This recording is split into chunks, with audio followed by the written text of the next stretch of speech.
Well, he's received numerous awards, including the Order of Canada. He's been inducted into the Sports Hall of Fame, received an honorary doctorate from York University. And by the way, did I mention this public school is built in his name? And now Carp, the Canadian Association of the 45 Plus, has named Dr. Herbert Carnegie as one of the country's top 25 Canadians.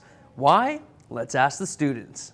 Herbert H. Carnegie was a black hockey player who didn't get a chance to play in the NHL because of his skin color. He founded the first hockey school in Canada, and also he is the founder of the Future Aces Creed. It is a creed that spells out aces, and every letter stands for something, a different character trait. He's a great role model.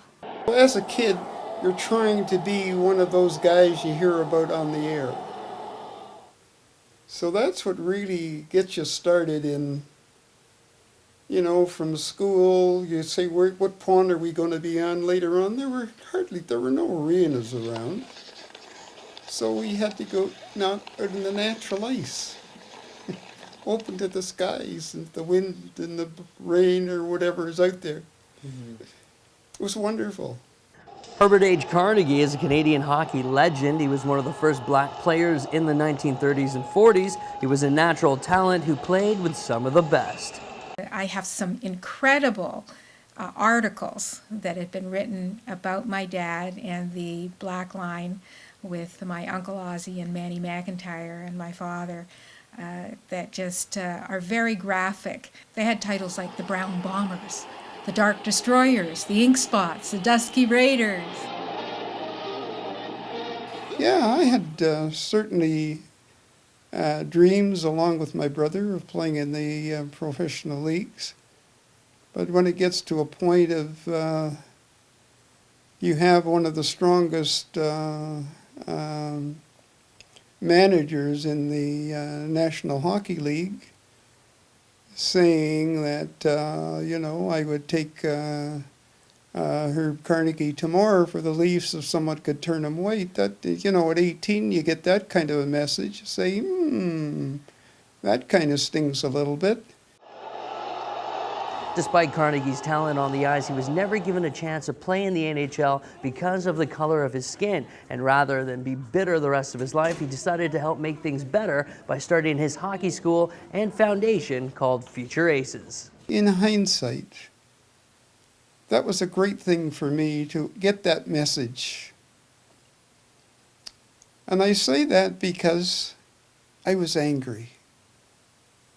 Very, very angry. But at 18, I couldn't continue the anger. And luckily for me, and I say luckily, I found a lovely lady at that time of my life. When I went through the hockey ranks, I started a hockey school to teach the game of hockey and to provide some words of compassion for our society, which really is what we need in our world today. I didn't know 50 years ago that this is what we needed. Now, we need compassion. We need to work on our attitude so we don't close the doors on people. We want to open the doors for people and make our world a better place. And that's what keeps me alive today. And that gives me a wonderful feeling. At age 90, I can't see you, but I sure can smile. Rangers, Bill Cook to score. To learn more about this Canadian legend and his foundations, you can log on to futureaces.org. At the Herbert H. Carnegie Public School, I'm Darrin Maharaj for Zoomer News.